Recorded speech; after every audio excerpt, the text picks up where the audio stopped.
আমার এই ভিডিওটা যদি কারো সামনে যায় তাহলে তোমার কপাল খুলে গেছে ভাই। আজকের পর থেকে কারো কাছে তোমার সাপোর্ট চাওয়া লাগবে না। আপনার ভিডিও ফরিত নেওয়ার দায়িত্ব আমার। আমার এই ভিডিওতে একটা কপি লিঙ্ক, একটা রিপোস্ট, একটা কমেন্ট কইরা যান।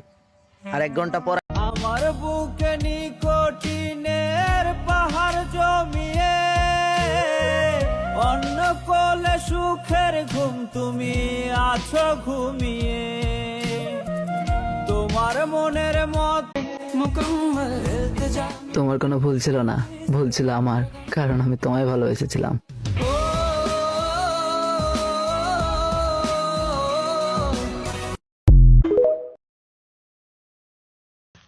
মোবাইল আছে গুতাইতেছ, নামাজ কি তোমার বাপে গিয়ে পড়বো নাকি মসজিদ? আজান দিয়ে দিছে, তুমি আজানের সময় মোবাইল গুতাইবা, 5-7 মিনিট যা মোবাইল একটু থয়ে দিবা, এটাও নাইগা তোমার মাঝে। বুঝলাম না কাহিনী। আর শুক্রবার আলে যে মসজিদ দৌড়াদৌড়ি মিষ্টি লাগে, দৌড়াদৌড়ি লাগে পড়ো।